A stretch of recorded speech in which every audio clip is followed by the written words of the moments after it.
3 nos dice que el módulo de una fuerza aplicada sobre un cajón de frutas es de 37 newtons.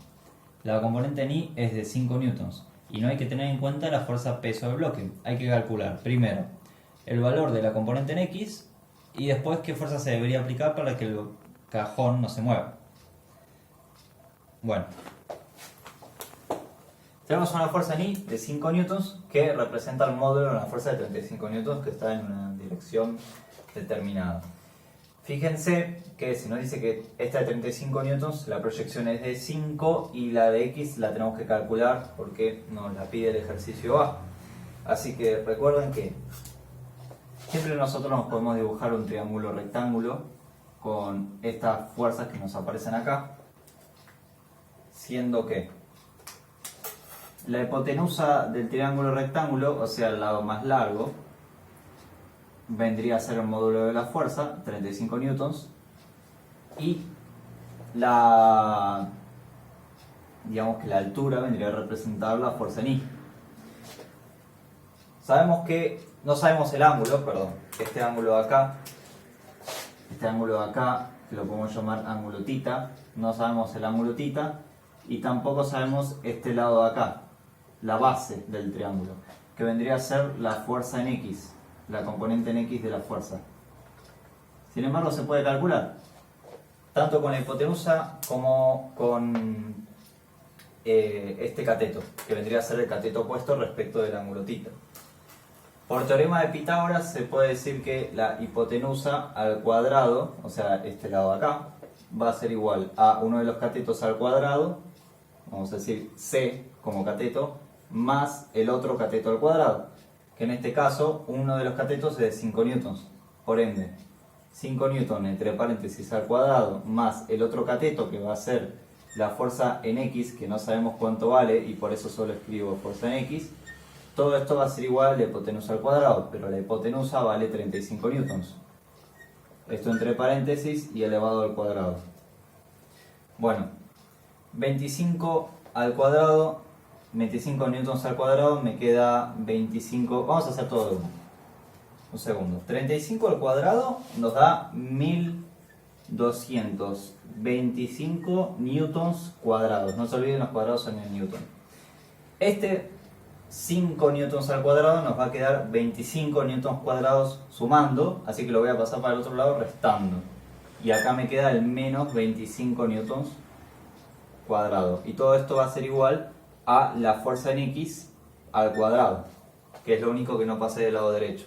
Lo que quedaría hacer en el lado izquierdo es restar 1225 newton cuadrado con 25 newton cuadrado, lo que nos da 1200 newton cuadrado. Y todo esto va a ser igual a la fuerza en X, que es lo que queremos averiguar, al cuadrado. Pero nosotros no queremos la fuerza en X al cuadrado, sino que queremos la fuerza en X. Así que lo que queda es despejar el cuadrado de la fuerza en X. Esto nos quedaría la raíz cuadrada de 1200 newton cuadrado. Entonces, hacemos la cuenta y nos da aproximadamente 34,64 newtons. Y esto será igual a la fuerza en X, que es el punto A. Y ahora lo que vamos a hacer es calcular el punto B, que nos pregunta qué fuerza se deberá aplicar para que el cajón no se mueva. Bien, si la fuerza en X es de 34,64 newton, yo puedo representar a este vector fuerza de 35 newtons de esta manera. Yo puedo decir que la fuerza F, esta de 35 newtons, de módulo de 35 newtons, respecto de sus componentes en X y en X vale 34,64 y en Y vale 5 newtons.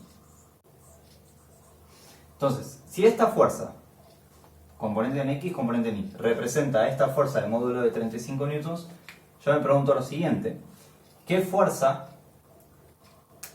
segunda fuerza yo debería aplicarle a este cajón de frutas para suprimir a esta fuerza de 35 newtons, que queda descrita según sus componentes de esta manera?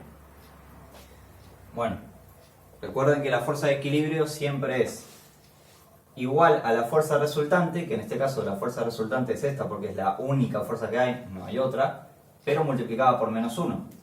Es decir, que la fuerza de equilibrio va a ser igual a todo esto multiplicado por menos 1.